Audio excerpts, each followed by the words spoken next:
भाजपचे नेते या ठिकाणी उपस्थित आहेत। अगदी पक्ष कार्यालयाच्या बाहेर जिलेबीचा एक स्टॉलच भाजपने लावलेला आहे। कार्यकर्त्यांमध्ये मोठा उत्साह, मोठा आनंद आहे।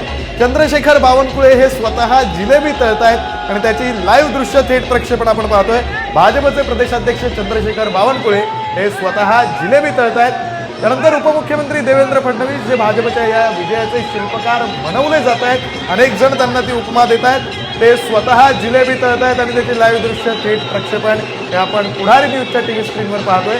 स्वतः जिलेबी तळून उपमुख्यमंत्री देवेंद्र फडणवीस आणि चंद्रशेखर बावनकुळे यांनी विजयाचा आनंद, विजयाचा जल्लोष हा व्यक्त केलेला आहे।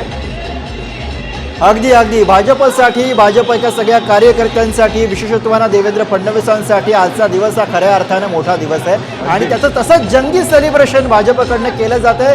जिलेबी तळली जाते आणि अर्थातच त्यामुळे कार्यकर्त्यांमध्ये सुद्धा आपल्याला तिकडे उत्साह दिसतोय। मुंबईतल्या भाजपच्या प्रदेश कार्यालयामधली लाईव्ह दृश्य जी आपण आता आपल्या टीव्ही स्क्रीनवरती बघतो आहोत, देवेंद्र फडणवीस या दृश्यांमध्ये आपल्याला जिलेबी तळताना दिसत आहेत। अगदी खरं आहे। त्यामुळं मुंबई भाजपच्या टीमनं जल्लोषाची तयारी ही मोठ्या प्रमाणात केलेली आहे असं आपल्याला म्हणावं लागेल। कारण अगदी कार्यालयाच्या बाहेर स्टॉल लावणं असेल, जिलेबीचा स्टॉल लावणं असेल, मंच उभारणं असेल, या सगळ्याच्या पाठीमागे एक मोठी टीम काम करत असते आणि त्यामुळे आशिष शेलार हे जरी दिसत नसले तरी त्यांचाही मुंबईतल्या विजयामध्ये मोठा वाटा असणारे प्रसाद लाड हे आपल्याला पाहायला मिळत आहेत। चंद्रशेखर बावनकुळे आणि देवेंद्र फडणवीस हे स्वतः जिलेबी तळतायत आणि जिलेबी तळून ते आपला आनंद व्यक्त करतायत। त्यापूर्वी एकमेकांना जिलेबी सुद्धा भरवण्यात आलेली आहे।